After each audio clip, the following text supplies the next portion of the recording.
Hello there, I'm D-Dust and welcome back. Tonight's story is another one of my own. Lunch with Abuela. Abuela was an oddly health-conscious woman.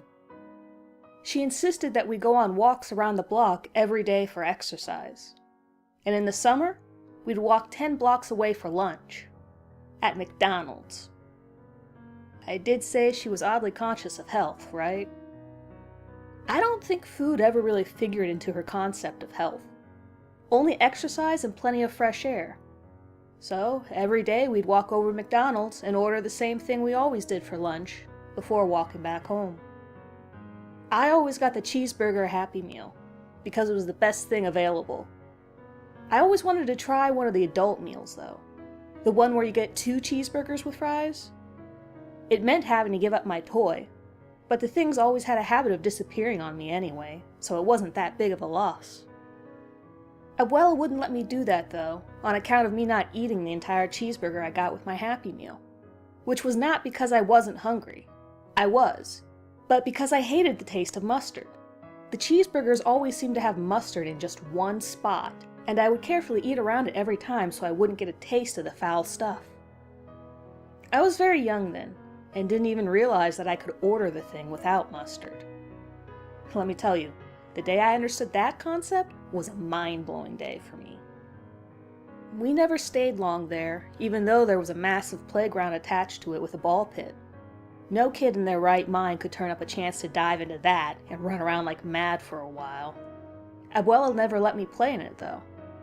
As soon as we were done eating, it was back to her house, and no amount of pleading or whining on my end allowed me the chance to go play. On the way back, Abuela would talk to me. Well, it was more of a lecture, really.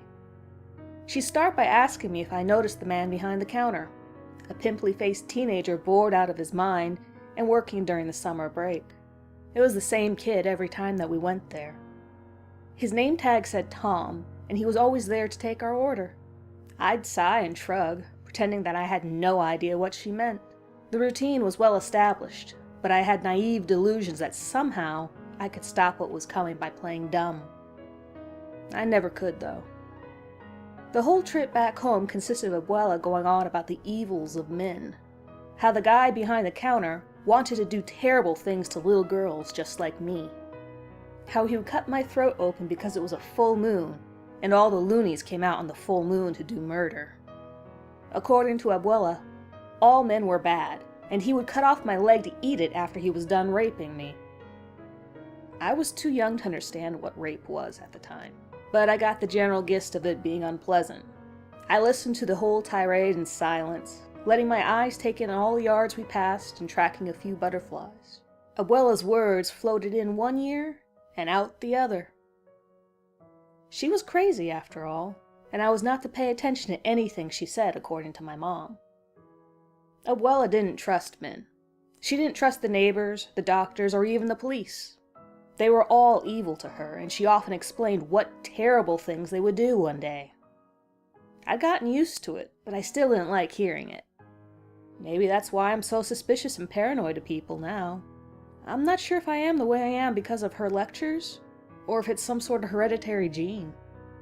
All I know is that, a few years ago, the police arrested a Thomas Smith in my hometown for the brutal murder and sexual assault of his 20-year-old girlfriend. It didn't make national news, and the local newspapers were too busy with reporting on that year's flooding of the Mississippi River to write more than a few lines on it. What I learned about the murder came mostly from my uncle, who was somehow hooked up to the small town's gossip ring. The story itself wasn't surprising. It's the same one that plays out nearly every time someone kills their significant other. A tale of jealousy, rage, obsession, and possession. No one was surprised the woman, nameless except for a childish nickname, had been killed by him.